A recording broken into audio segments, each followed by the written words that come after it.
Subscribe to KC Trichy YouTube channel. Like, share and comment.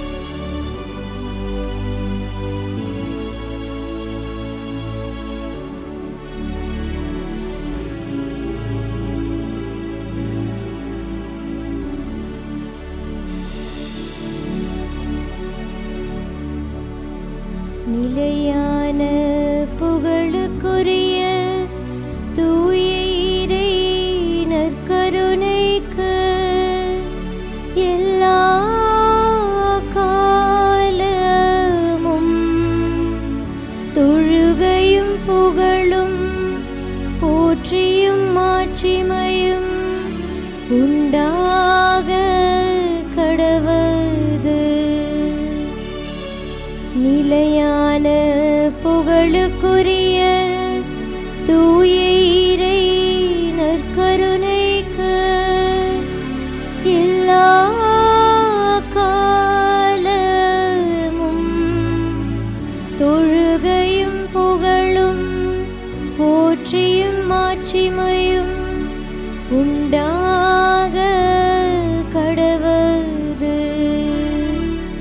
நிலையான புகழுக்குரிய தூய இறை நற்கருணைக்கு எல்லா காலமும் தொழுகையும் புகழும் போற்றியும் மாட்சிமையும் உண்டாக கடவது. இறையேசுவில் இனிய சகோதர சகோதரிகளே, ஆண்டவர் இயேசுவின் தெய்வீக பிரசன்னத்தை தன்னுடைய புனிதத்துவ வாழ்வின் வழியாக உணர்ந்த புனித அந்தோணியாரினுடைய நவ நாளாகிய செவ்வாய்க்கிழமையில்லை தன் வாழ்வு முழுவதுமாக இந்த நற்கருணை ஆண்டவரின் மீது அவர் கொண்டிருந்த ஆழமான சிந்தனையும் உடனிருப்பும் தெளிவும் ஆண்டவர் இயேசுவின் மீதான அந்த ஆழ்ந்த அனுபவமும் தன்னுடைய வாழ்வு முழுவதுமாக இந்த நற்கருணை ஆண்டவரோடு அவர் பேசியது, உரையாடியது, உறவாடியது. யோவான் நற்செய்தி 6ஆம் அதிகாரம் 51வது இறை வார்த்தையில விண்ணகத்திலிருந்து இறங்கி வந்த வாழ்வு தரும் உணவு நானே, இந்த உணவை எவராவது உண்டால் அவர் என்றுமே வாழ்வார் என்று சொன்ன அந்த உண்மையான இயேசுவின் உடனுறவை கண்டு மகிழ்ந்த புனித அந்தோணியாரை போல நாங்கள் ஒவ்வொருவரும் இன்றைய நாளில் ஆண்டவர் இயேசுவின் இந்த தெய்வீக பிரசன்னத்திற்கு முன்பாக எங்கள் ஒவ்வொருவரையும் முழுமையாய் ஒப்பு கொடுத்து ஜெபிக்க இருக்கிறோம். அன்பு இயேசுவே, எங்களுக்காக மரித்து எங்களுக்காக சிலுவை ஏற்று என் நிறைவா என் நிறைவா ஏன் என்னை கை நிகழ்ந்தீர் என்று சொல்லி தந்தையாம் இறைவனை நோக்கி கூக்குரல் எழுப்பி சிலுவையில் குற்றுயிராய் எங்களுக்காக தம்மை கையளித்தவர இந்த உயிர்ப்பின் வழியாய் என்றென்றுமாய் நான் உன்னோடு இருக்கிறேன் என்று வாக்கு மாறாத தெய்வமாய் வாக்காய் வந்தவர், வாழ்வாய் வந்தவர், என்று வாழ்வு கொடுப்பவராய் எங்களுக்காய் வந்திருக்கிறீரப்பா. எனவே உம்மை நோக்கி துதிக்கிறோம், ஆராதிக்கிறோம், மகிமைப்படுத்துகிறோம். மாட்சியின் வல்லமையான உமது காரியங்களை நினைத்து ஆராதனை மகிமை செய்கிறோம். இத்தகைய மென்மையான உமது மேலான ஆசீர்வாதத்தை நினைத்தவராக இப்பாடலை பாடி உம்மை ஆராதித்து நாங்கள் ஆர்ப்பரித்து கொண்டாடுகின்றோம்.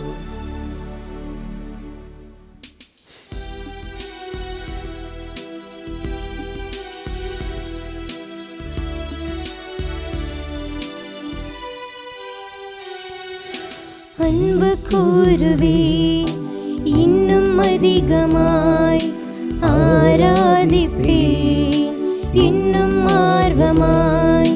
அன்பு கூறுவே இன்னும் அதிகமாய் ஆராதிப்பே இன்னும் ஆர்வமாய். உம்மை முழு உள்ளத்தோடு ஆராதிப்பே முழு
ஆராதிப்பே இன்னும் ஆர்வமாய். அன்பார்ந்த சகோதர சகோதரிகளே, ஆண்டவர் இந்த தெய்வீக பிரசன்னத்திற்கு முன்பாய் கரங்களை உயர்த்தியவர்களாய் ஆண்டவருடைய அபிஷேக ஆராதனை மகிமையான நேரத்தில் இயேசுவே எனக்காய் மரித்தவர எனக்காய் உயர்த்த என இயேசு ஆண்டவர கண்டு விசுவசிப்பவருடைய காணாமல் விசுவசிப்பவரை பேறு பெற்றவர் என்று சொல்லி ஒவ்வொரு நாளும் எங்கள் ஆழமான நம்பிக்கை வாழ்வை ஒவ்வொரு நேர பொழுதுமாய் எங்களுக்குள் இருந்து எங்கள் செயலாற்றுகிற உமது மேலான ஆசிரியருக்காக நன்றி செலுத்துகிறோம் இயேசுவே.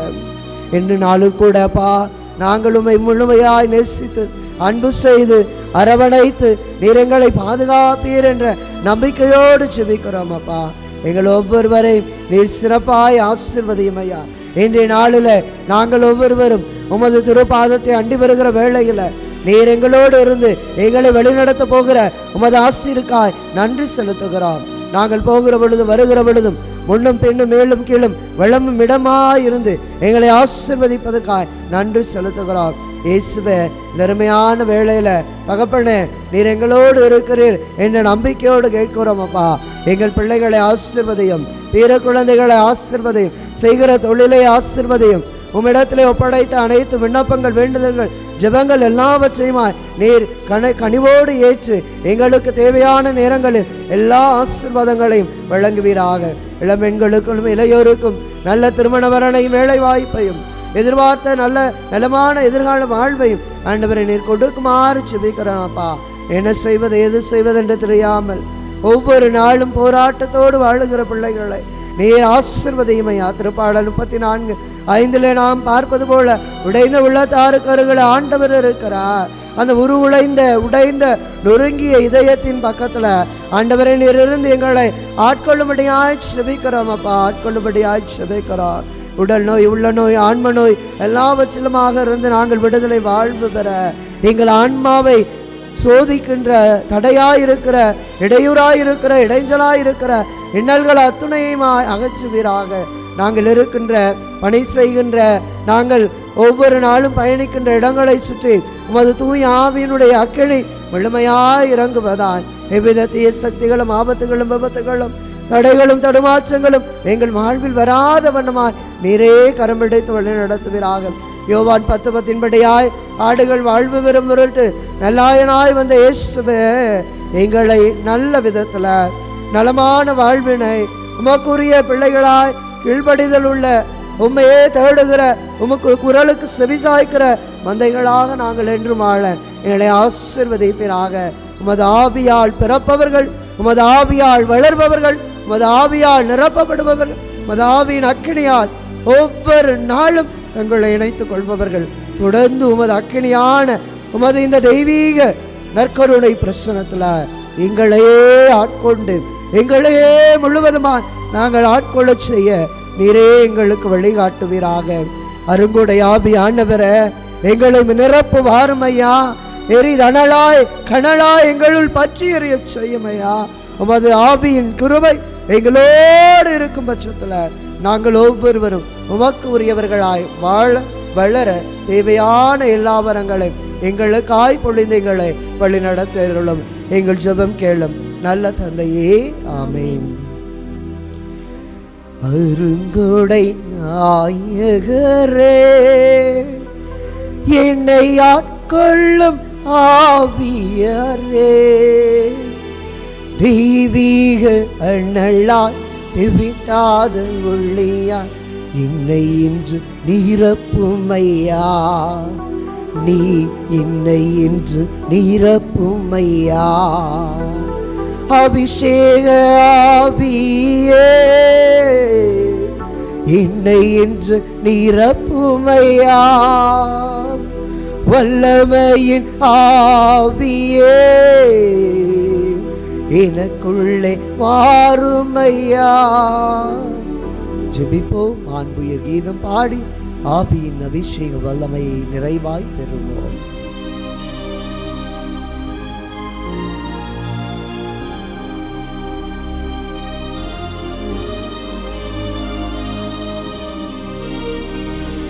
மாண்புயரில் வருள்ளன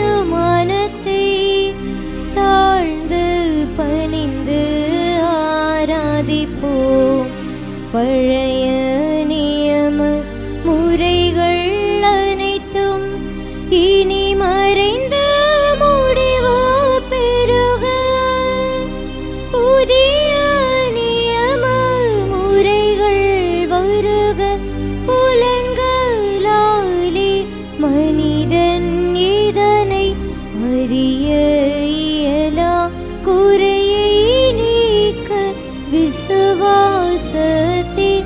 உதவி பெருக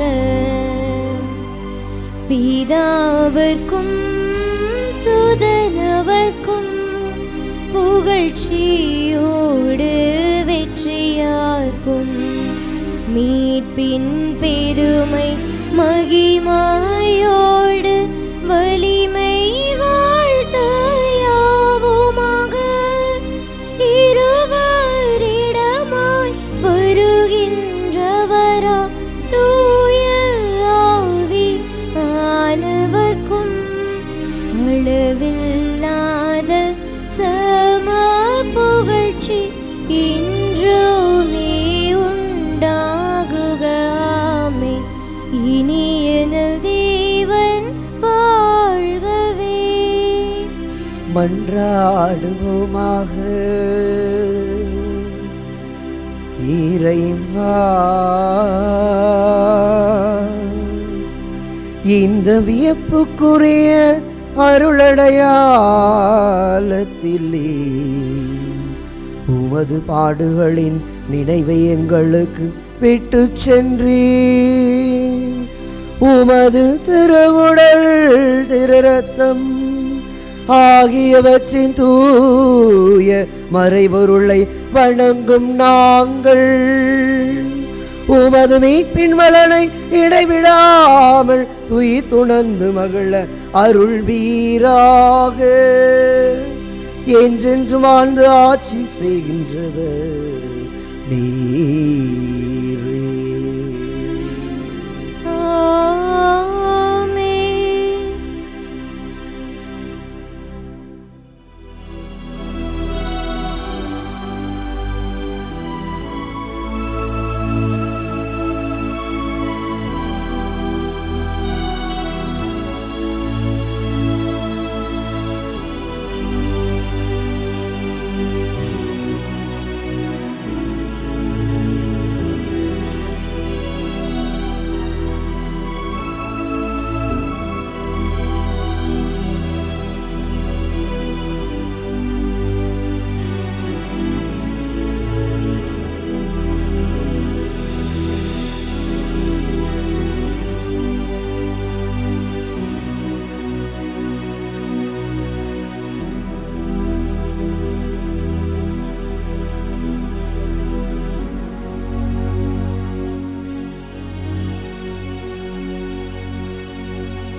நன்றி இயேசுவே, நன்றி இயேசுவே, நன்றி இயேசுவே, நன்றி இயேசுவே,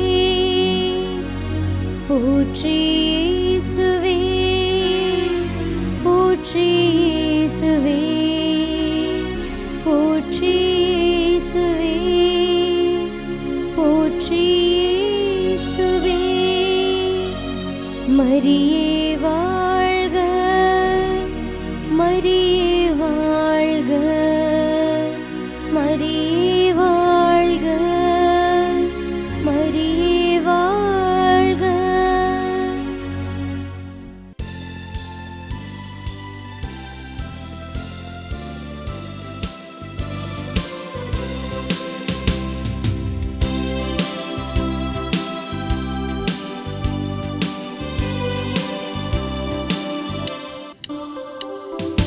அழைக்கிறார் இயேசு ஆண்டவர், ஆவலாய் நாம் செல்லுவோம். அழைக்கிறார் இயேசு ஆண்டவர், ஆவலாய் நாம் செல்லுவோம். அவர் பலியினில் கலந்திட, அவர் ஒளியினில் நடந்திட, அவர் பலியினில் கலந்திட, அவர் ஒளியினில் நடந்திட, சாட்சிகளாய் இன்றும் வாழ்ந்திட இந்நாளிலே அழைக்கிறார் இயேசு ஆண்டவர், ஆவலாய் நாம் செல்லுவோம். தந்தை மகன் தூய ஆவியாரின் பெயராலே ஆமென். நம் ஆண்டவராகிய இயேசு கிறிஸ்துவின் அருளும் கடவுளின் அன்பும் தூய ஆவியாரின் தோழமையும் உங்கள் அனைவரோடும் இருப்பதாக. உம்மான்மாவோடும் இருப்பதாக. இயேசுவில் பிரியமான சகோதர சகோதரிகளே, உங்கள் அனைவரையும் இந்த தெய்வீக திருப்பலியின் வழியாக காண்பதிலே ஜெபிப்பதிலே மற்றற்ற மகிழ்ச்சி கொள்கின்றேன். இன்றைய நாளிலே ஆண்டவர் இயேசுவினுடைய உயிர்ப்பின் பாஸ்கா காலத்தை கொண்டாடி மகிழ்ந்து கொண்டிருக்கின்ற இந்த நாட்களில் இயேசு இன்றைய நாளில் நம் ஒவ்வொருவரையும் நம்முடைய வாழ்க்கையில் மீண்டுமான ஒரு பிறப்பை நாம் பெற வேண்டும், மீண்டும் நாம் பிறக்க வேண்டும் என்கிற ஆழமான புரிதலை கொடுக்கின்றார். ஏன் நாம் பிறக்க வேண்டும், எதில் நாம் பிறக்க வேண்டும் என்ற உன்னதமான சிந்தனைகளைத்தான் இன்றைய நாள் வாசகங்கள் நமக்கு கொடுக்கின்றன. வாழ்க்கையில் எவ்வளவோ போராட்டங்களை நாம் சந்திக்கிற பொழுதெல்லாம் அந்த போராட்டங்களுடைய இறுதியில் நான் மீண்டுமாக வந்திருக்கிறேன், மீண்டுமாக பிறந்திருக்கிறேன், மீண்டும் ஒரு புது பிறப்பு எனக்கு கிடைத்திருக்கிறது என்று சொல்லி நாம் மகிழ்கிறோமே. அத்தகைய ஒரு மகிழ்ச்சியான தருணத்தை தான் இயேசு இன்றைய நாளில் நமக்கு வழங்குகிறார். எனவே இந்த திருப்பலி முழுவதுமாக இயேசு நமக்கு சுட்டி காட்டுகிற நாம் ஏன் எதில் மறுபிறப்பு பெற வேண்டும் என்கிற சிந்தனையை பெற்றுக்கொள்ள இருக்கிறோம். எனவே இந்த தூய மறை நிகழ்வுகளை நாம் தகுதியோடு கொண்டாட தடையாயிருக்கிற நம்முடைய குற்றங்கள், பாவங்கள், பலவீனங்கள், குறைகள் எல்லாவற்றையுமாக ஆண்டவர் இயேசுவினுடைய திருப்பாதத்தில் அர்ப்பணித்து மனம் வருந்தி மனம் உவந்து அவரின் மன்னிப்பை பெறுவோமாக.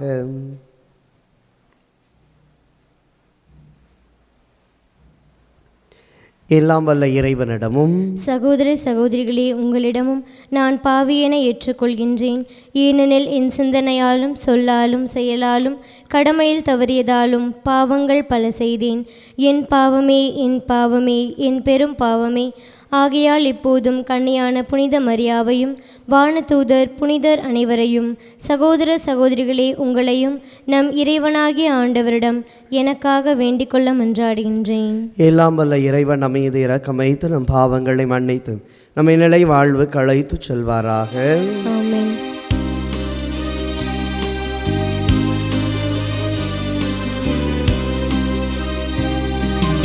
ஆண்டவரே இரக்கமாயிரும். ஆண்டவரே இரக்கமாயிரும். கிறிஸ்துவே இரக்கமாயிரும். கிறிஸ்துவே இரக்கமாயிரும்.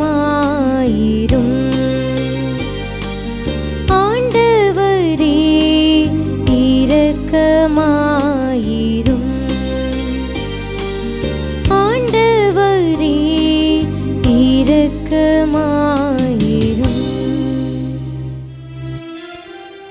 மன்றாடுவோமாக. இறைவா, உயிர் தெழுந்த ஆண்டவரின் ஆற்றலை அறிவிக்க எங்களுக்கு அருள் புரிய உம்மை தாழ்மையுடன் வேண்டுகின்றோம். அதனால் உமது கொடையின் பிணையை அவரில் பெற்றுக்கொண்ட நாங்கள் அதன் முழுமையான வெளிப்பாட்டினை கண்டுகொள்ள தகுதி பெறுவோமாக.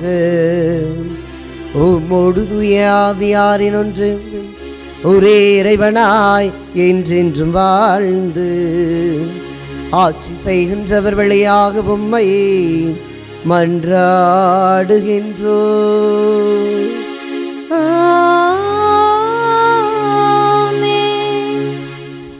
முதல் வாசகம். ஒரே உள்ளமும் ஒரே உயிருமாய் இருந்தனர். திருத்துதர் பணிகள் நூலிலிருந்து வாசகம். அதிகாரம் 4, இறைவார்த்தைகள் 32 முதல் 37 முடிய. அந்நாள்களில் நம்பிக்கை கொண்ட மக்கள் அனைவரும் ஒரே உள்ளமும் ஒரே உயிருமாய் இருந்தனர். அவர்களுள் எவரும் தமது உடைமைகளை தம்முடையதாக கருதவில்லை. எல்லாம் அவர்களுக்கு பொதுவாய் இருந்தது. திருத்துதர் அனைவரும் ஆண்டவர் இயேசு உயிர்த்தெழுந்தார் என மிகுந்த வல்லமையோடு சான்று பகர்ந்து வந்தனர். அவர்கள் அனைவரும் மக்களின் நல்லெண்ணத்தை மிகுதியாக பெற்றிருந்தனர். தேவையில் உழல்வோர் எவரும் அவர்களுள் காணப்படவில்லை. நிலப்புலங்களை அல்லது வீடுகளை உடையோர் அவற்றை விற்று அந்த தொகையை கொண்டு வந்து திருத்தூதருடைய காலடியில் வைப்பர். அது அவரவர் தேவைக்கு தக்கவாறு பகிர்ந்து கொடுக்கப்படும். சைப்பிரசு தீவை சேர்ந்த யோசேப்பு எனும் லேவியர் ஒருவர் இருந்தார். இவருக்கு திருத்தூதர்கள் ஊக்குவிக்கும் பண்பு கொண்டவர் என்று பொருள்படும் பர்னபா என்னும் பெயரை கொடுத்திருந்தார்கள். அவர் தமது நிலத்தை விற்று அந்த பணத்தை கொண்டு வந்து திருத்தூதர்களது காலடியில் வைத்தார். ஆண்டவரின் அருள்வாக்கு. இறைவனுக்கு நன்றி. பதிலுரை திருப்பாடல் 93. நாம் பாட வேண்டிய பதிலுரை: ஆண்டவர் ஆட்சி செய்கின்றார், மாட்சியை ஆடையாய் அணிந்துள்ளார்.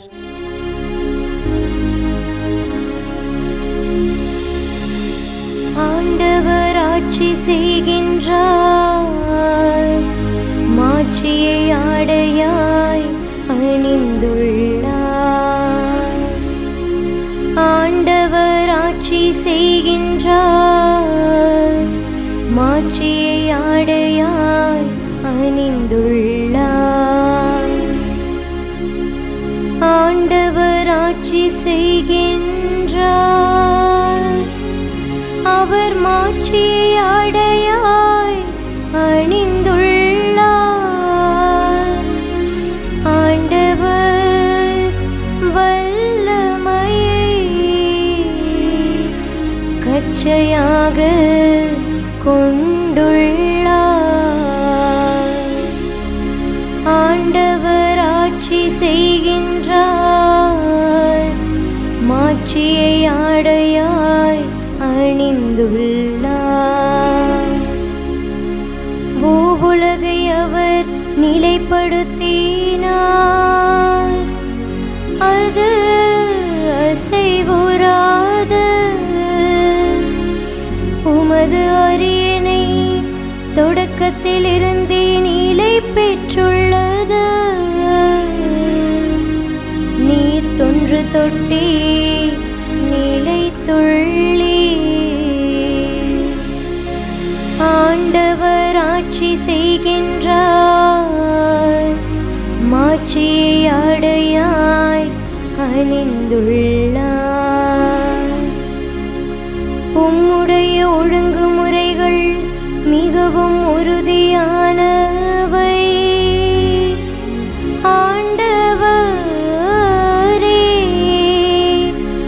என்றென்றும் தூய்மையே. உமது இல்லத்தை அழகு செய்யும். ஆண்டவர் ஆட்சி செய்கின்றார், மாட்சியை ஆடையாய் அணிந்துள்ளார்.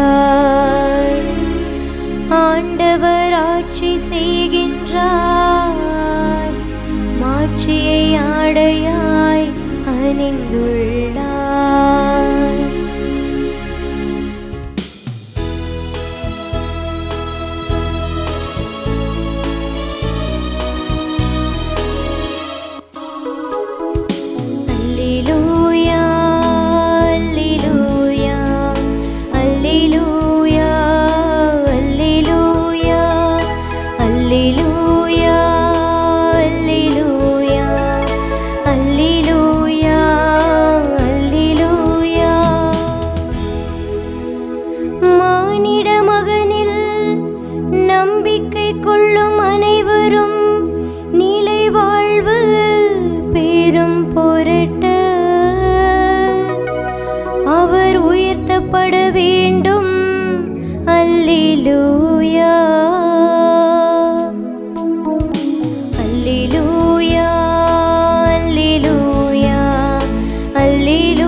ஆண்டவர் உங்களோடு இருப்பாராக.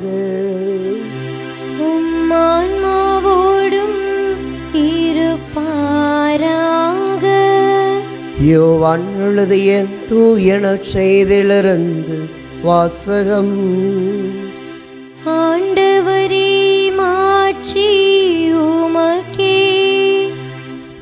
பிரிவு 3 இறை வார்த்தைகள் 7 தொடங்கி 15 முடிய. அக்காலத்தில் இயேசு நிக்கதேமிடம் கூறியது, நீங்கள் மறுபடியும் பிறக்க வேண்டும் என்று நான் உமக்கு கூறியது பற்றி நீர் வியப்படைய வேண்டாம். காற்று விரும்பிய திசையில் வீசுகிறது, அதன் ஓசை உமக்கு கேட்கிறது, ஆனால் அது எங்கிருந்து வருகிறது என்றும் எங்கு செல்கிறது என்றும் உமக்கு தெரியாது. தூய ஆவியால் பிறந்த அனைவருக்கும் இது பொருந்தும் என்றார். நிக்கதேம் அவரை பார்த்து, இது எப்படி நிகழ முடியும் என்று கேட்டார். அதற்கு இயேசு கூறியது, நீ இஸ்ரேல் மக்களிடையே போதகராய் இருந்தும் உமக்கு இது தெரியவில்லையே. எங்களுக்கு தெரிந்ததை பற்றியே பேசுகிறோம், நாங்கள் கண்டதை பற்றியே சான்று பகர்கிறோம். எனினும் எங்கள் சான்றை நீங்கள் ஏற்றுக்கொள்வதில்லை என உறுதியாக உமக்கு சொல்கிறேன். மண்ணுலகு சார்ந்தவை பற்றி நான் உங்களுக்கு சொன்னதை நீங்கள் நம்பவில்லை என்றால் விண்ணுலகு சார்ந்தவை பற்றி சொல்லும்போது எப்படி நம்ப போகிறீர்கள்? விண்ணகத்திலிருந்து இறங்கி வந்துள்ள மானிட மகனை தவிர வேறு எவரும் விண்ணகத்திற்கு ஏறி சென்றதில்லை. பாலை நிலத்தில் மோசையால் பாம்பு உயர்த்தப்பட்டது போல மானிட மகனும் உயர்த்தப்பட வேண்டும். ஆண்டவரின் அருள்வாக்கு. கிறிஸ்துவே உமக்கு புகழ். ஏன் மறுபிறப்பு? எதில் மறுபிறப்பு? இயேசுவில் பிரியமான சகோதர சகோதரிகளை, ஆண்டவர் இயேசுவினுடைய உயிர்ப்பு பெருவிழா காலங்களை கொண்டாடி இந்த பாஸ்கு காலத்தில் அவருடைய உயிர்ப்பின் மகிழ்ச்சியை மனதார ஏற்று ஒவ்வொரு நாளும் சிந்தித்து கொண்டிருக்கின்ற நம்முடைய வாழ்க்கை சூழலை இன்றைய நாளில் சற்று ஆழமாக சிந்தித்து பார்த்து, இறைமகன் இயேசு கிறிஸ்துவின் இந்த உயிர்ப்பு என்னுடைய உங்களுடைய வாழ்வில் எத்தகைய தாக்கத்தை ஏற்படுத்த வேண்டும், எத்தகைய நிலையிலே இந்த உயிர்ப்பை நாம் கண்டு மகிழ வேண்டும், அனுபவிக்க வேண்டும் என்ற ஆழமான புரிதலை இன்றைய நாளினுடைய வாசகங்கள் மிக தெளிவாக கொடுக்கின்றன. ஆண்டவர் இயேசுவினுடைய உயிர்ப்பை நாம் சாட்சிய வாழ்வாக, சான்று பகர்கிற வாழ்வாக, புனித யோவான் சொல்வது போல வாழ்வு பெற, அதாவது அவர் பெயரால் அவரை நம்பி வாழ்வு பெறுவதற்காக இயேசு உயிர்த்தெழுந்தார் என்கிற அருமையான கூற்றினை தான் இன்றைய நாளில் நாம் உள்வாங்கிக் கொள்ள அழைக்கப்படுகிறோம். இயேசுவை பொறுத்தவரை தன்னுடைய வாழ்வினுடைய ஒவ்வொரு நிலைகளையும் மிக தெளிவாக அந்த உன்னதமான வாழ்வுதனை தன் சீடர்களுக்கு கற்றுக் கொடுத்து கொண்டே இருந்தார். தன்னுடைய 3 ஆண்டுகளில் சீடர்கள் அமர்ந்தார்கள், எழுந்தார்கள், உரையாடினார்கள், உறவாடினார்கள். இயேசு எங்கெல்லாம் சென்றாரோ அங்கெல்லாம் இந்த சீடர்கள் சென்று கொண்டே இருந்தார்கள். அந்த சீடர்களுடைய வாழ்வு கொஞ்சம் கொஞ்சமாக மாற்றப்பட்டு இயேசு எதை விரும்பினாரோ அதுபோல் அமைய வேண்டும் என்று இயேசுவினுடைய விருப்பமாக இருந்தாலும் அந்த விருப்பத்தை நிறைவேற்ற முடியாத, ஏற்றுக்கொள்ள முடியாத அல்லது சிந்திக்க முடியாத நிலையில்தான் திருத்தூதர்கள் அத்துணை பேரும் இருந்தார்கள். எனவேதான் இயேசு, இன்னும் உங்களுக்கு விளங்கவில்லையா? இன்னும் உங்களுக்கு புரிந்து கொள்ளும் ஆற்றல் இல்லையா? நான் உங்களோடு எவ்வளவு காலம் இருப்பேன் என்று சொல்லி கடிந்து கொண்ட ஒரு பார்வை எல்லாம் விவிலியத்தில் கொடுக்கப்பட்டிருக்கின்றன. அப்படி என்றால் அன்புக்குரியவர்களை, ஏன் மறுபிறப்பு அடைய வேண்டும், எதில் மறுபிறப்பு அடைய வேண்டும்? இந்த 2 கேள்விகளை தான் இன்றைய நாளிலே இயேசு திருத்தூதர்களுக்கு மிக தெளிவாக கொடுக்கிறார். ஏனென்றால் ஏசாயா புத்தகத்தில் 44ஆம் அதிகாரத்தில் 6வது இறைவார்த்தையில் நாம் பார்க்கிறோம், இஸ்ரேலின் அரசரும் அதன் மீட்பரும் படைகளின் ஆண்டவருமான ஆண்டவர் கூறுவது இதுவே, தொடக்கமும் நானே, முடிவும் நானே, என்னை என்று வேறு கடவுள் இல்லை. ஆக கடவுள் என்பவர் ஒருவர் தான், அவர்தான் தொடக்கமும் முடிவும். எனவேதான் நாம் பாஸ்காவினுடைய அந்த உயிர்ப்பு திருவெளிப்பு கொண்டாட்டத்திலே பார்க்கிறோம். இந்த ஒளியின் வழிபாடு முதலாக நமக்கு கொடுக்கப்படுகிறது. யோவான் நற்செய்தியினுடைய 8ஆம் அதிகாரத்தில் நானே உலகின் ஒளி என்று சொன்ன ஆண்டவர் இயேசு கிறிஸ்து அந்த இருளிலே தன்னை பேரொளியாக கொண்டு வருகிறார். பேரொளியினுடைய மன்னனாக ஆண்டவர் இயேசு கிறிஸ்து அன்று பிறப்பின் வழியாக நமக்கு காட்சி கொடுத்தார். காரிருளில் நடந்து வந்த மக்கள் பேரொளியை கண்டார்கள் என்று நாம் பார்க்கிறோமே, அது கிறிஸ்துமஸ். அதாவது ஒரு இளம் தளிர் தாவீதினுடைய அந்த குள்ளக்குழுந்தாக தோன்றுகிறது. அந்த பிறப்பின் ஆற்றல் தன்மையை ஆண்டவர் இயேசு தன்னுடைய பிறப்பின் வழியாக லூக்கா நற்செய்தி 1ஆம் அதிகாரம் 26 38 வரை உள்ள இறை வார்த்தைகளிலே, கன்னை மரியா, இதோ நான் ஆண்டவரின் அடிமை, உமது சொற்படி எனக்கு நிகழட்டும் என்று சொல்லி ஏற்றுக்கொண்டு ஆம் சொன்னதினால் ஆண்டவரை தம் திருவயிற்றில் அவர் கருத்தாங்கி இந்த அகில உலகம் முழுவதுக்குமான தாயாகும் பேற்றினை பெற்றது மட்டுமல்லாமல் தன் அருமை மகனான இயேசுவை நம் எல்லாருக்கும் கொடுத்து மிகப்பெரிய ஆசீர்வாதத்தை அன்னை கன்னிமரியாவின் வழியாய் தந்தையாம் கடவுள் நிறைவேற்றுகிறார். அப்படி என்றால் இயேசுவினுடைய பிறப்பு இருக்கிறது. பிறப்பை கடந்த லூக்கா நற்செய்தி 4ஆம் அதிகாரம் 18 19 இறை வார்த்தைகளில் தன் பணி அறிக்கை, மேனிஃபெஸ்டோ ஆஃப் ஜீசஸ் கிரைஸ்ட், அவருடைய அந்த பணி வாழ்வினை பற்றி எடுத்துரைத்து பணி செய்கிற இயேசு ஆண்டவர் தன்னுடைய சாவை 3 முறை தன் சீடர்களுக்கு அறிவிக்கிறார். நான் பாடுகள் பட வேண்டும், சிலுவை மரணத்தை ஏற்க வேண்டும், சிலுவை சாவை ஏற்ற பின்பாக 3ஆம் நாளில் உயிர் தள்ளுவேன். எனவே இதைத்தான் ஆண்டவர் இயேசு கிறிஸ்து அன்று நாளில் சொன்னார், இந்த ஆலயத்தை இடித்து விடுங்கள், நான் 3 நாட்களில் கட்டி எழுப்புவேன் என்று சொல்லுகிற பொழுது, இத்தனை ஆண்டு காலமாக கட்டிய இந்த ஆலயத்தை எப்படி இந்த மனிதன் 3 ஆண்டுகளை கட்டி எழுப்புவான் என்று சொல்லுகிற பொழுது, இயேசு தன் உடலாகி ஆலயத்தை பற்றி பேசினார் என்பதை அங்கு சொன்னதும் அவர்கள் ஏற்றுக்கொள்ளவில்லை. எனவேதான் கொரிந்தியருக்கு எழுதிய முதல் திருமுகத்தில் நாம் 6ஆம் அதிகாரம் 19வது இறைவார்த்தையிலும் 3ஆம் அதிகாரம் 9வது இறைவார்த்தையிலும் பார்க்கிறோம், நீங்களும் நானும் தூய ஆவியார் தங்கும் ஆலயம் என்பது உங்களுக்கும் எனக்கும் தெரியாதா என்று பவுலடியாருடைய வார்த்தையை பார்க்கிறோம். அப்படி என்றால் பிரியமான சகோதர சகோதரிகளை, ஆண்டவர் இயேசு எதை இன்றைய நாளில் நமக்கு சொல்ல விரும்புகிறார்? தன் பாடுகளை அவர் ஏற்கிறார். பிலிப்பியருக்கு எழுதிய திருமுகத்தில் 2ஆம் அதிகாரம் 6 முதல் 9 வரை உள்ள இறை வார்த்தைகளில் நாம் பாடுகளின் குருத்து ஞாயிறன்று நாம் வாசிக்க கேட்டது போல, கடவுள் தன்மையில் விளங்கிய அவர் அந்த கடவுள் தன்மையை வழிந்து வற்றி கொண்டிருக்கிற ஒன்றாக நினைக்காமல் கீழ்ப்படிந்து தாழ்வுக்குரிய அந்த சிலுவை சாவை தன் வாழ்வில் ஏற்று தன் தந்தைக்கு கீழ்ப்படிபவரானார் என்று பார்க்கிறோமே. இவ்வளவு சங்கட்டம் நிறைந்த வாழ்க்கை சூழலை ஏன் இயேசு ஏற்க வேண்டும்? திருமுழுக்கு யோவான் இயேசுவினுடைய அந்த பாதையை செம்மைப்படுத்துகிறார். யோர்தான் ஆற்றங்கரையிலே இயேசு திருமுழுக்கு வருவதற்கு முன்பாக அங்கிருந்த அத்துணை பேருக்குமாக போதனையை வழங்குகிறார். காட்டில் வாழ்ந்த திருமுழுக்கு யோவான் காலங்கள் கடந்த பின்பாக அந்த நகர பகுதிக்கு வந்து மக்கள் எல்லாரையும் மனமாறி நற்செய்தி நம்புங்கள் என்று சொல்லி அவர் பறைசாற்றுகிறார் என்று சொன்னால், திருமுழுக்கு யோவான் இயேசுவினுடைய பாதையை அங்கே அவர்களுக்கு எல்லா நிலைகளிலும் கொண்டு வந்து சேர்க்கிற ஒருவராக இருக்கிறார். அந்த பாதையில் நடக்க விரும்பியவர்கள் என்ன கேட்டார்கள் தெரியுமா? நாங்கள் என்ன செய்ய வேண்டும்? திருமுழுக்கு யோவானே, நாங்கள் இப்பொழுது என்ன செய்ய வேண்டும்? அவர் சொன்னது மனமாறி நற்செய்தியை நம்புங்கள், அவ்வளவுதான்.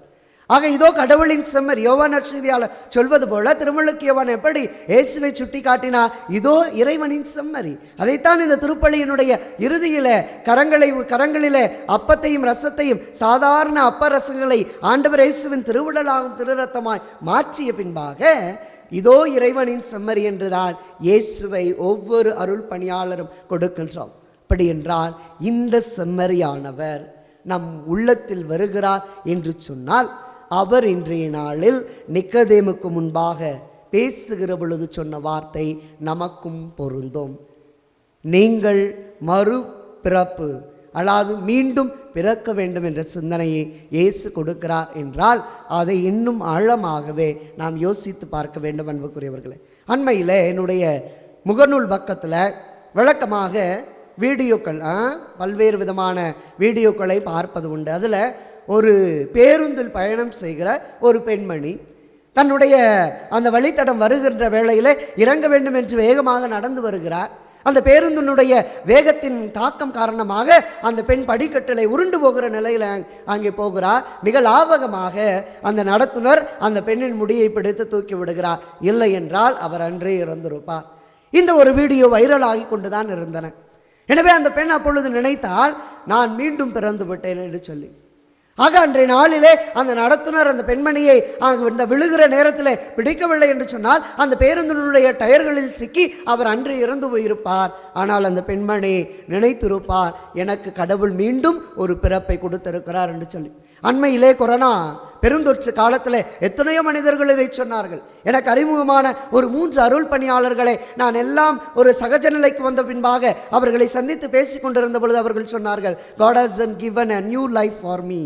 கடவுள் மீண்டுமாக ஒரு புதிய வாழ்வை, புதிய பிறப்பை எனக்கு கொடுத்திருக்கிறார். எனவே நான் கடவுளுக்கு நன்றி செலுத்துகிறேன் என்று. இதெல்லாம் அன்புக்குரியவர்களே உடல் சார்ந்த ஒரு பிறப்பு. ஆக இன்றைய நாளில் இயேசு நீ மீண்டும் பிறக்க வேண்டும் என்று நிக்கோதேமை பார்த்து கூறுவது என்பது இந்த உடல் சார்ந்த பிறப்பு அல்ல, மாறாக ஆன்மா சார்ந்த பிறப்பு. இந்த ஆன்மா இங்கே தூங்கிக் கொண்டிருக்கிறது. இந்த ஆன்மாவை காவல் செய்ய வேண்டிய நம்முடைய கண்கள் எல்லாம் உறங்கி கொண்டிருக்கின்றன. ரோமேயர் எழுதிய திருமுகத்தில் 12ஆம் அதிகாரம் 1-2 இறைவார்த்தையின்படியாக இந்த உலக போக்கிலான எல்லா காரியங்களிலும் மூழ்கிவிட்டதனால் நம்முடைய கரங்கள், நம்முடைய கண்கள், நம்முடைய கால்கள், நம்முடைய இதயம் எல்லாம் செயலிழந்து செயலற்றவையாக இருப்பதால் தான் இயேசு சொல்லுகிறார், நீ மீண்டும் பிறக்க வேண்டும். அப்படி என்றால் எதிலெல்லாம் நாம் பிறக்க வேண்டும்? ஏன் பிறக்க வேண்டும்? ஏன் மறுபிறப்பு என்றால் ஒரே ஒரு பதில்தான், நான் இயேசுவோடு இணைந்து வாழ வேண்டும் என்பதுதான். யோவான் நற்செய்தி 15ஆம் அதிகாரம் 1-10 வரை உள்ள இறை வார்த்தைகளில் அந்த திராட்சை கொடி செடி ஓமையிலே நாம் பார்க்கிறோம், என்னை பிரிந்து உங்களால் ஒன்றும் செய்ய இயலாது, என்னோடு இணைந்திருந்தால் அன்றி நீங்கள் கனிதர இயலாது என்று சொல்லுகிற இயேசுவினுடைய போதனை தான் ஏன் மறுபிறப்பு என்ற சிந்தனைக்கான முதல் பதில். இயேசுவோடு இணைய வேண்டும் என்பதற்கு தான் மறுபிறப்பு. எனவே தான் யூத தலைமை சங்கத்தில் இயேசு கையும் மெய்யுமாக அங்கே ஒப்படைத்து குற்றச்சாட்டுகளை அடுக்கிக் கொண்டு பொய்யுரைகளை கொடுக்கிற பொழுது நிக்கோதேம் ஒருவர் மட்டும்தான் பேசுகிறார். இந்த மனிதன் இந்த அளவு பாவம் செய்தவராக, குற்றம் செய்தவராக, நாம் சொல்லுகின்ற குற்றச்சாட்டுக்கு ஏற்றவராக இல்லையே என்று சொல்லுகிற பொழுது அங்கிருந்த தலைமைச் சங்கத்தினர் சொல்கிறார்கள், உனக்கு புத்தி பேதலிந்து போய்விட்டதோ, நீயும் இவனில் ஒருவனாக மாறிவிட்டாயோ, மறைநூல் உனக்கு தெரியாதா, நம்முடைய மோசையின் சட்டத்திட்டங்கள் உனக்கு தெரியாதா என்று சொல்லும் அளவிற்கு இயேசுவோடு இணைந்து தன் சிந்தனையில் வாழ்ந்தவர் தான் இந்த நிக்கோதேம். அன்புக்குரியவர்களே, ஆக இரண்டாவது கேள்விக்கு வருவோம், எதில் நாம் மறுபிறப்படைய வேண்டும்? இன்றைய நாள் வாசங்களை நீங்கள் கூர்ந்து கவனித்தீர்கள் என்று சொன்னால் சாதாரண நாட்களில் இதனுடைய ஒரு அர்த்தமும் ஆழமும் வேறு. ஆனால் இன்றைய நாளில் இந்த உயிர்ப்போடு இலையோடுகிற சிந்தனையை நான் உங்களோடு பகிர்ந்து கொள்ள வேண்டும் என்றால் 4 காரியங்கள் தான். எதில் மறுபிறப்பு என்றால் முதல் காரியம், ஓடிய சீடர்கள் இப்போதும் ஓடுகிறார்கள். ஓடிய சீடர்கள் இப்பொழுதும் ஓடுகிறார்கள். பேதுரு இயேசுவை பாதம் கழுகுகிற அந்த சடங்குல யோவான் நற்செய்தி 13ஆம் அதிகாரத்தில் நாம் பார்க்கிறோம், இயேசுவே நீயா என் பாதத்தை கழுவுவது? நான் கழுவ விட மாட்டேன் என்று சொல்லி தடுக்கிறார். இயேசு சொல்லுகிறார், உங்களில் எல்லாரும் தூய்மையாயில்லை, எனவே நான் கழுவ வேண்டும் என்று சொல்லுகிற பொழுது என் உடல் முழுவதும் கழுவும் என்று சொன்னாலும் கூட அது தேவையில்லை, கால்களை மட்டும் கழுவினால் போதும் என்று அங்கே பேதுருவுக்கு இயேசு சொல்லுகிறார். சொல்லி முடித்தவுடன் பேதுருவை பார்த்து இயேசு சொல்லுகிறார், சேவல் 2 முறை கூவும் முன் நீ என்னை 3 முறை மறுதளிப்பாய். பேதுரு இயேசுவை மறுதளித்தார். அன்புக்குரியவர்களே, ஓடி ஒளிந்தார். திருத்தூதர்கள் அத்துணை பேரும் இயேசுவை கெத்சமனி தோட்டத்தில் படைவீரர்கள் எல்லாம் சேர்ந்து வந்து கைது செய்கிற பொழுது எல்லா சீடர்களும் ஓடினார்கள். ஆனால் இப்பொழுது மறுபிறப்படைந்து மீண்டும் ஓடுகிறார்கள். எதற்கென்றால் நற்செய்தியை அறிவிப்பதற்காகவே. ஆக மறுபிறப்பு எதில் அடைய வேண்டும்?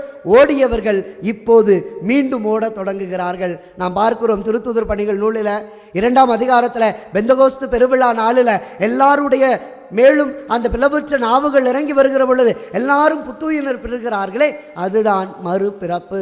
எனவே தான் இன்றைய முதல் வாசகத்திலே நாம் பார்த்தோம் அல்லவா, தூய ஆவியினால் நாம் மறுபிறப்பு அடைய வேண்டும். இன்றைய நற்செய்தியில் நாம் கேட்டது போல தூய ஆவியினுடைய வல்லமையினால் நாம் மறுபிறப்பு அடைய வேண்டும். அதுதான் விண்ணக சார்ந்த பிறப்பு, மண்ணுலக சார்ந்தவை அல்ல.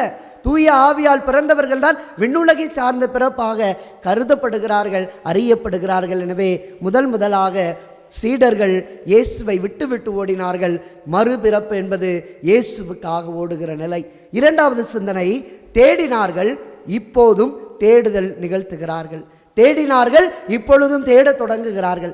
முன்பு இயேசுவினுடைய உயிர்ப்பை அவர்கள் காண்பதற்கு முன்பு யோவான் நற்செய்தி 20:21 நாம் பார்க்கிறோம், இயேசுவை தேடி மகதலா மரியா மற்ற பெண்கள் மற்றும் சீடர்கள் எல்லாரும் தேடினார்கள்.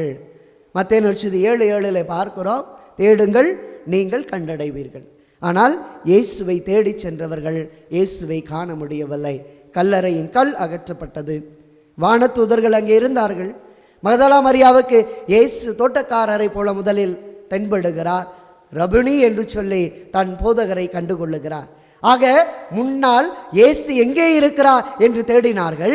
இந்த மறுபிறப்பு என்பது இயேசு யார் என்பதை மக்களிடம் சொல்வதற்காக எல்லா மக்களையும் தேடி செல்கிறார்கள். எனவேதான் நாம் பார்க்கிறோம், கொரிந்தியருக்கு எழுதிய முதல் திருமுகத்தில் இந்த நற்செய்தி அறிவிப்பினுடைய போதனையை பற்றி நாம் சிந்திக்கிற பொழுது 10வது அதிகாரத்தில், அன்புக்குரியவர்களை, ஒவ்வொரு நாளும் நாம் செய்ய வேண்டியவற்றை இவ்வாறாக பவுலடியார் சொல்லுகிறார். 10ஆம் அதிகாரம் 31வது இறைவார்த்தையில், நீங்கள் உண்டாலும் குடித்தாலும் எதை செய்தாலும் எல்லாவற்றையும் கடவுளுடைய மாட்சிக்காகவே செய்யுங்கள். எனவே ஏனென்றால் 33வது இறைவார்த்தையில் இவ்வாறு வாசிக்கிறோம், நானும் அனைத்திலும் அனைவருக்கும் உகந்தவனாய் இருக்கிறேன். நான் எனக்கு பயன் தருவதை நாடாமல் பலரும் மீட்பு அடையும்படி அவர்களுக்கு பயன் தருவதே நாடுகிறேன் என்று பவுலடியார் ஆண்டவர் இயேசுவை தேடி சென்று மக்களுக்கு கொடுத்தது போல இன்று திருத்தூதர்கள் மீண்டுமாக பிறந்து இயேசுவை கண்டு உணர தேடுதலை நிகழ்த்துகிறார்கள். 3வது சிந்தனை பார்க்கிறோம், மறைந்தவர்கள் மறைப்பணி இப்பொழுது ஆற்றுகிறார்கள். இயேசுவை கைது செய்கிற பொழுது அல்லது இயேசுவை அந்த பிளாத்துவினுடைய கைபாசின் அரண்மனை கொண்டு செல்லுகிற பொழுது இயேசுவின் கண்களில் இருந்து மறைந்த சீடர்கள் இப்போது மறுபிறப்படைந்து எல்லா இடங்களிலும் மறைப்பணி ஆற்றுகிறார்கள். அதைத்தான் நாம் உலக நாடுகளில் பார்க்கிறோம். சென்னையிலே புனித தோமையாருடைய அந்த வரலாற்று சிறப்பு மிக்க ஒரு படிப்பினை, மறைப்பணி நிலைய தன்மையை நாம் பார்க்கிறோம். ஒவ்வொரு திருத்தூதர்களும் ஒவ்வொரு இடங்களுக்கு சென்று மறைபணி ஆற்றி இருக்கிறார்கள் என்றால் அவர்கள் மீண்டுமாக இந்த உயிர்ப்பின் மாட்சியிலே பிறந்தார்கள் என்று பார்க்கிறோம். எனவேதான் நாம் பார்க்கிறோம், ரோமியருக்கு எழுதிய திருமுகத்தில் 10ஆம் அதிகாரத்தில் எப்படியெல்லாம் நம்முடைய வாழ்க்கையில் இந்த நற்செய்தியினுடைய தன்மையை ஒவ்வொருவரும் கண்டுமகிழ வேண்டும் என்று ஆண்டவர் இயேசு சொல்லுகிறார். பாருங்கள், புனித பவுலடியார் ரோமியருக்கு எழுதிய திருமுகத்தில் 8ஆம் அதிகாரத்தில் 37வது இறைவார்த்தையில், நம்மேல் அன்பு கூர்ந்தவரின் செயலால் மேற்கூறியவை அனைத்திலும் நாம் வெற்றி மேல் வெற்றி அடைகிறோம். ஆண்டவர் இயேசுவை காண முடியாமல், அவருடைய சாவை ஏற்க முடியாமல் மறைந்தவர்கள் இன்று வெற்றிக்கு மேல் வெற்றி குவித்தார்கள் என்றால் அதுதான் அவர்களின் மறை சாட்சியமும் மறை பணி வாழ்வும். ஆக 3வதாக எதில் பிறக்க வேண்டும் என்றால் இயேசுவை விட்டு மறைந்த நிலையிலிருந்து மறைப்பணி நிலையில நாம் பிறக்க வேண்டும். 4வதாக அன்புக்குரியவர்களை, வதந்தியை கிளப்பினார்கள். இப்பொழுது வார்த்தையால் அவர்கள் நிரப்பப்பட வேண்டும் என்று நினைக்கிறார்கள். வதந்தியை கிளப்பியவர்கள் யார்? அந்த யூதர்கள் அத்தனை பேருமே இயேசுவினுடைய உயிர்ப்பை மக்களுக்கு என்ன செய்கிறார்கள்? ஒரு வதந்தியாக பரப்புகிறார்கள்.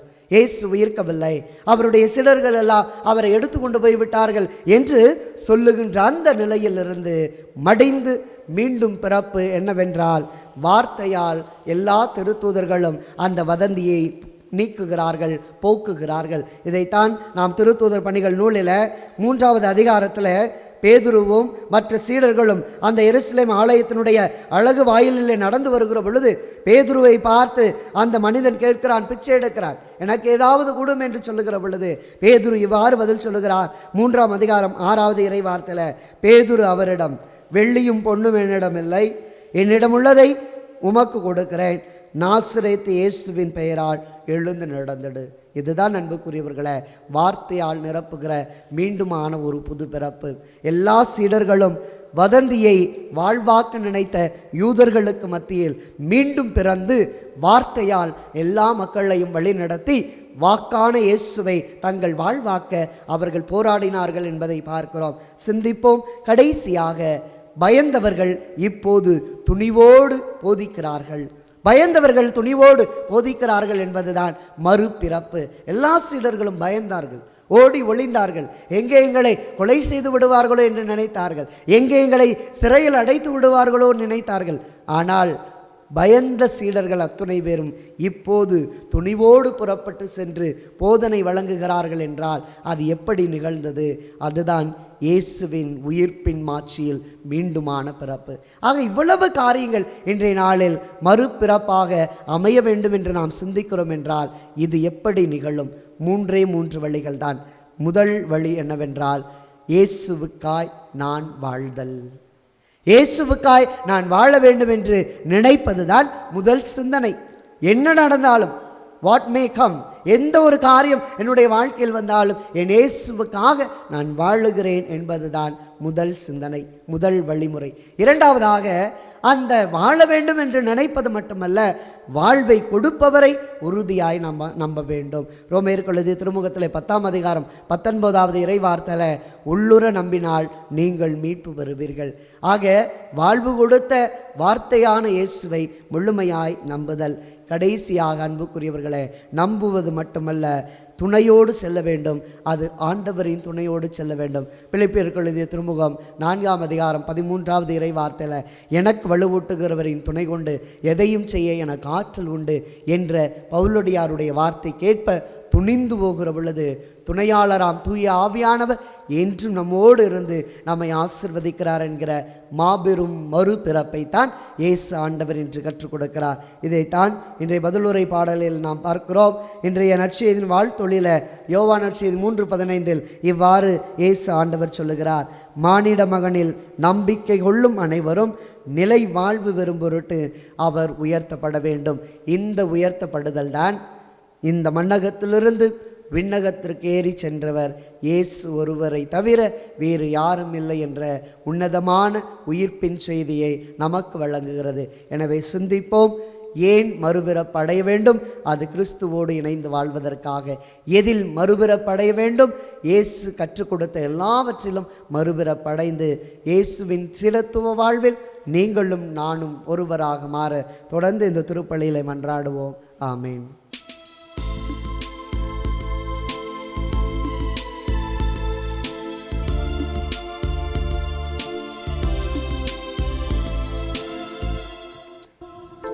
இறைவா, எம்மை பலியிடவே வந்தோம்.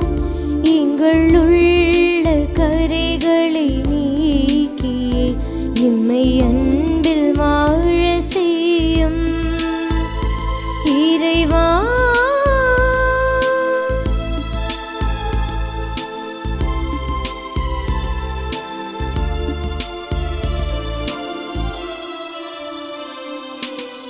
பகையில் அன்பு, பலியில் அன்பு, பசியில் வாழ்வோர்க்கும் அன்பு,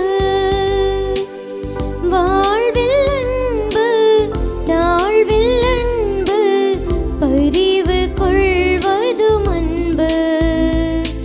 இறைவன் தந்த இரவின் விருந்தில் நாம் நினைவு கூர்வதும் அன்பு. இறைவா, எம்மை பலியிடவே வந்தோம். எங்கள் உள்ள கரைகளை நீக்கியே எம்மை அன்பில் வாழ செய்யும். இறைவா,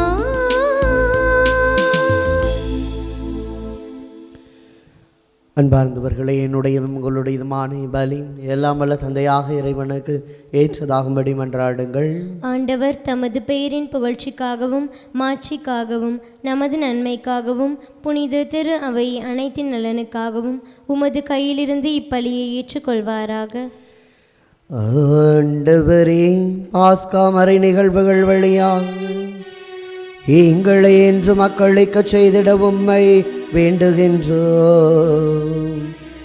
அதனால் நாங்கள் தொடர்ந்து புரியும் பரிகாரச் செயல் எங்களுக்கு முடிவில்லா பேரின்பத்தின் காரணமாய் அமைவதாக. எங்கள் ஆண்டவராகிய கிறிஸ்து வழியாக உம்மை மன்றாடுகின்றோம்.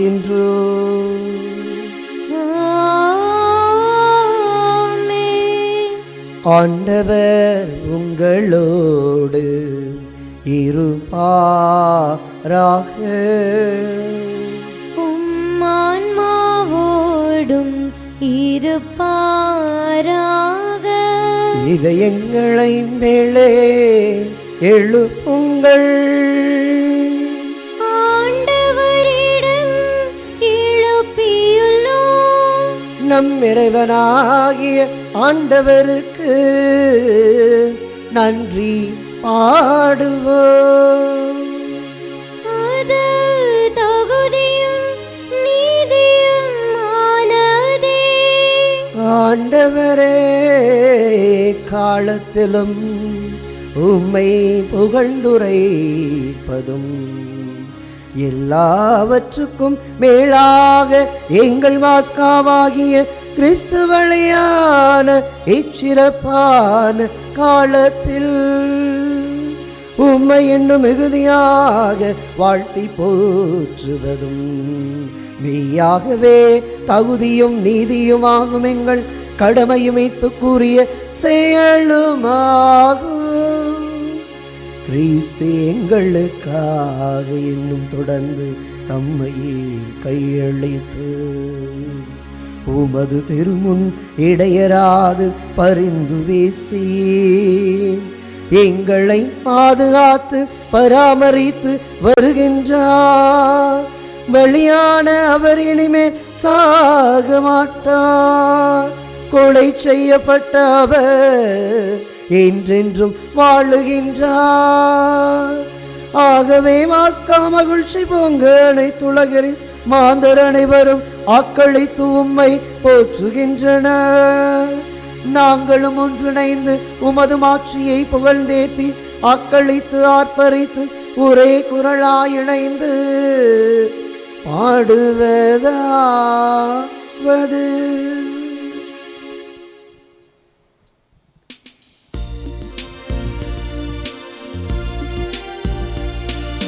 தூயவர் தூயவர் தூயவர் வான்படைகளின் கடவுளாம் ஆண்டவர். விண்ணகமும் மண்ணகமும் உமது மாட்சியால் நிறைந்துள்ளன. உன்னதங்களிலே ஓசன்னா, உன்னதங்களிலே ஓசன்னா. ஆண்டவர் பெயரால் வருகிறவர் ஆசி பெற்றவர். உன்னதங்களிலே ஓசன்னா, உன்னதங்களிலே ஓசன்னா. ஆண்டவரே, நீர் மெய்யாகவே தூயவர், தூய்மை அனைத்துக்கும் ஊற்று. ஆகவே உம்முடைய ஆவியை பொழிந்து இக்காணிக்கைகளை தூய்மைப்படுத்த உம்மை வேண்டுகின்றோம். இவ்வாறு எங்கள் ஆண்டவர் இயேசு கிறிஸ்துவின் உடலும் இரத்தமுமாக எங்களுக்கு இவை மாறுவனவாக. அவர் பாடுபட உள்ளம் கணிந்து தம்மை கையளித்த போது அப்பத்தை எடுத்து நன்றி செலுத்தி தம் சீடருக்கு அளித்து கூறியதாவது,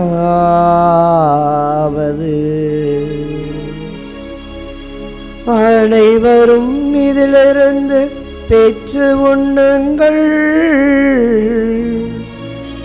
ஏனெனில் இது உங்களுக்காக கையளிக்கப்படும் என் உடல்.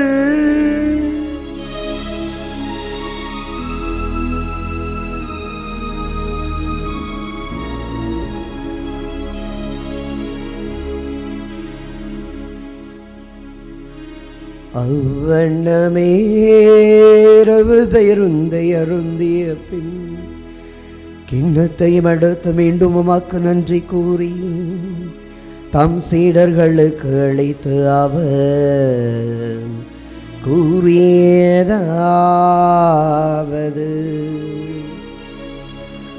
அனைவரும் இதிலிருந்து பெற்று பருகுங்கள், ஏனெனில் இது புதிய நிலையான உடன்படிக்கைக்குரிய என் இரத்தத்தின் கிண்ணம். இது பாவ மன்னிப்புக்கென்று உங்களுக்காகவும் பலருக்காகவும் சிந்தப்படும். இதை என் நினைவாக செய்யுங்கள், இதை என் நினைவாக செய்யுங்கள்.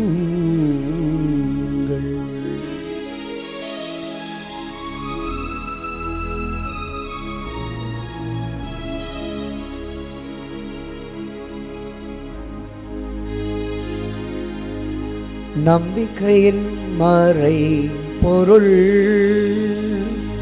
ஆண்டவரே, நீர் வருமளவும் உமது இறப்பினை அறிக்கையிடுகின்றோம், உமது உயிர்ப்பினையும் எடுத்துரைக்கின்றோம். ஆகவே ஆண்டவரே, நாங்கள் கிறிஸ்துவின் இறப்பினையும் உயிர்ப்பினையும் நினைவு கூர்ந்து வாழ்வதரும் அப்பத்தையும் மீட்பளிக்கும் கிண்ணத்தையும் உமக்கு ஒப்புக் கொடுக்கின்றோம். உம் திருமண இன்று உமக்கு ஊழியம் புரிய தகுந்தவர்கள் என எங்களை ஏற்றுக்கொண்டே, எனவே உமக்கு நன்றி செலுத்துகின்றோம். மேலும் கிறிஸ்துவின் உடலிலும் இரத்தத்திலும் பங்கு கொள்ளும் எங்களை தூய ஆவியார் ஒன்று சேர்க்க வேண்டும் என உம்மை தாழ்மையுடன் மன்றாடுகின்றோம். ஆண்டவரே, உலகெங்கும் பரவியிருக்கும் உமது திரு அவையை நினைவு கூர்ந்தருளும். எங்கள் திருத்தந்தை பிரான்சிஸ், எங்கள் ஆயர் ஆரோக்கியராஜ், எல்லா திருநிலையினர் ஆகிய அனைவரோடும் உமது திரு அவை அன்பில் நிறைவு பெறச் செய்தருளும். மேலும் உயிர்த்தெழும் எதிர்நோக்குடன் தேயில் கொள்ளும் எங்கள் சகோதர சகோதரிகளையும் இறந்தோர் அனைவரையும் இரக்கத்துடன் நினைவு கூர்ந்து உமது திருமுக ஒளியினுள் ஏற்றருளும். எங்கள் அனைவர் மீதும் இரக்கமாயிரும். கடவுளின் கன்னி தாயான புனித மரியா, அவருடைய கணவரான புனித யோசேப்பு, புனித திருத்தூதர்கள், இவ்வுலகில் உமக்கு உகந்தவராயிருந்தோர் ஆகிய புனிதர் அனைவருடனும் புனித அன்னை தெரசாவோடும் நாங்கள் நிலைவாழ்வில் பங்கு கொள்ளும் தகுதி பெற்று உம் திருமகனேசு கிறிஸ்து வழியாக உம்மை புகழ்ந்தேத்தும் வரமருள உம்மை மன்றாடுகின்றோம். இவர் வழியாக இவரோடு இவரில் எல்லாம் வல்ல இறைவனாகிய தந்தையே, தூய ஆவியாரின் ஒன்றிப்பில் எல்லா புகழும் மாட்சியும் என்றென்றும் உமக்கு உரியதே.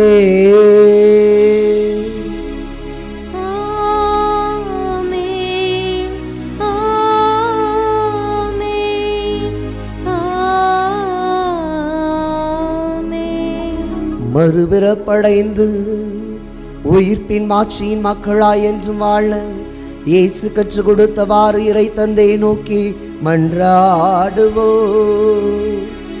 விண்ணுலகில் இருக்கின்ற எங்கள் தந்தையே, உமது பெயர் தூயது என போற்ற பெருக, உமது ஆட்சி வருக,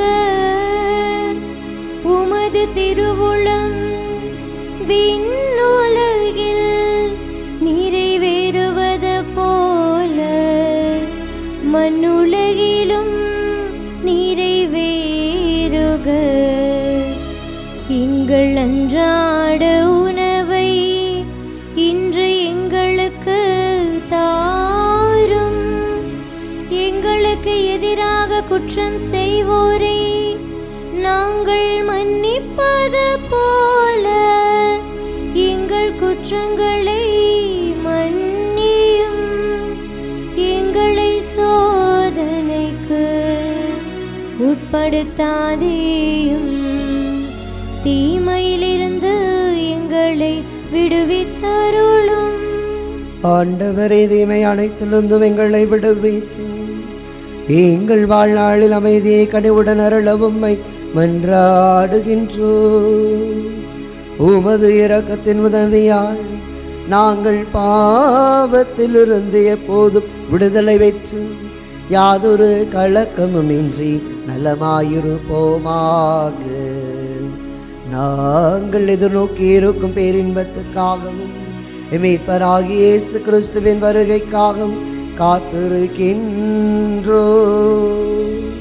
ஏனெனில் ஆட்சியும் வல்லமையும் மாட்சியும் என்றென்றும் உமதே. ஆண்டவரே இயேசு கிறிஸ்துவே, அமைதியை உங்களுக்கு விட்டு சொல்லுகின்றேன், என் அமைதியை உங்களுக்கு அளிக்கின்றேன் என்றும் உம் திருத்தூதர்களுக்கு மொழிந்தீரே. எங்கள் பாவங்களை வாராமல் உமது திரு அவை நம்பிக்கையை கண்ணோக்கி உமது திருவிழத்திற்கு ஏற்பதற்கு அமைதியையும் ஒற்றுமையையும் அளித்தருள்வீராக. என்றென்றும் வாழ்ந்து ஆட்சி செய்கின்றவர் நீரே.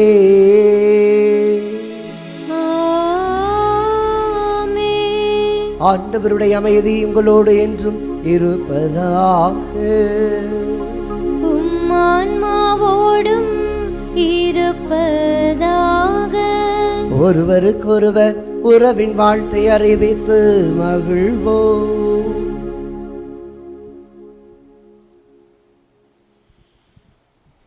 உலகின் பாவங்களை போக்கும் இறைவனின் செம்மறியே, எங்கள் மேல் இரக்கமாயிரும். உலகின் பாவங்களை போக்கும் இறைவனின் செம்மறியே, எங்கள் மேல் இரக்கமாயிரும். உலகின் பாவங்களை போக்கும் இறைவனின் செம்மறியே, எங்களுக்கு அமைதியை அளித்தருளும்.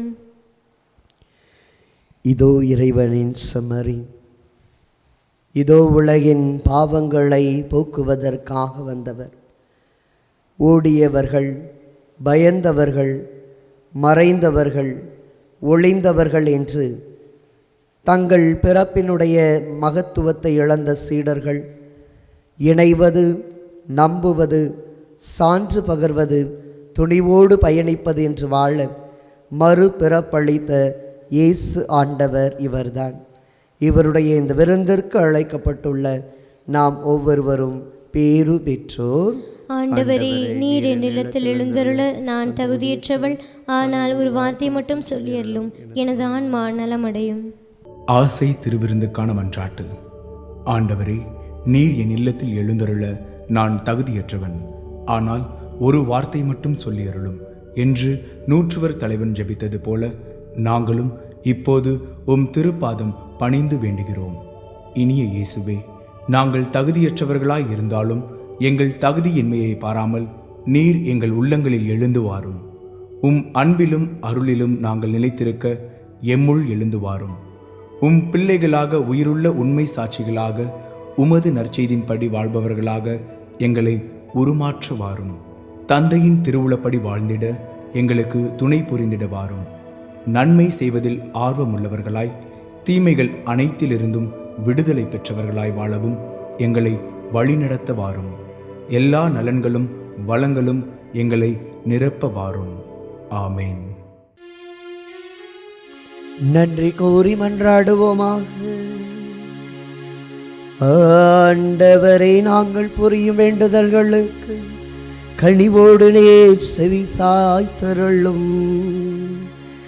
அதனால் எங்கள் மீட்பினை புனிதமிக்க பரிமாற்றம் எங்களுக்கு இவ்வுலகிலும் அது அருளுதவி அளித்தது போல என்றென்றும் உள்ள மகிழ்ச்சியான உறுதியை அளிப்பதாக.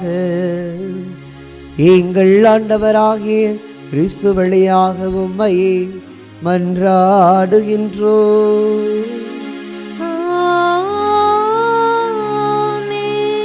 ஆண்டவர் உங்களோடு இருப்பாராக.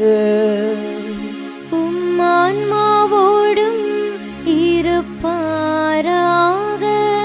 எல்லாம் வல்ல இறைவன் தந்தை, மகன், தூயாவியான் உங்களுக்கு ஆசை வழங்குவாராக.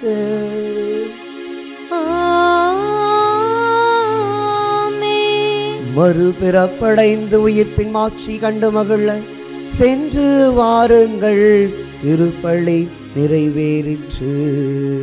அல்லேலூயா, அல்லேலூயா. இறைவனுக்கு நன்றி. அல்லேலூயா, அல்லேலூயா.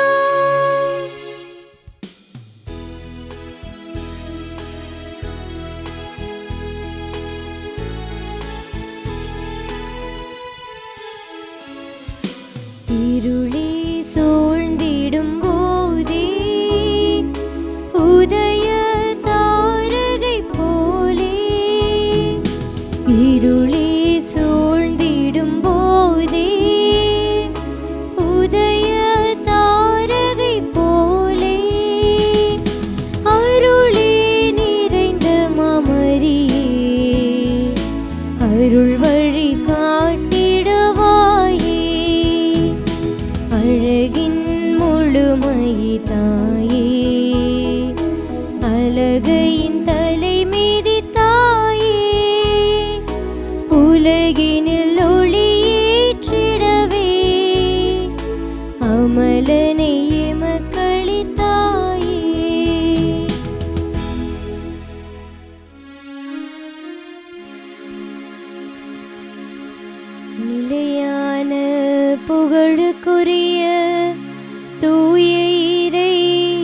நற்கருணைக்கு எல்லா காலமும் தொழுகையும் புகழும் போற்றியும் மாட்சிமையும் உண்டாக கடவது. தந்தை மகன் தூய ஆவியாரின் பெயராலே ஆமென். Subscribe to KC Trichy YouTube channel. Like, share and comment.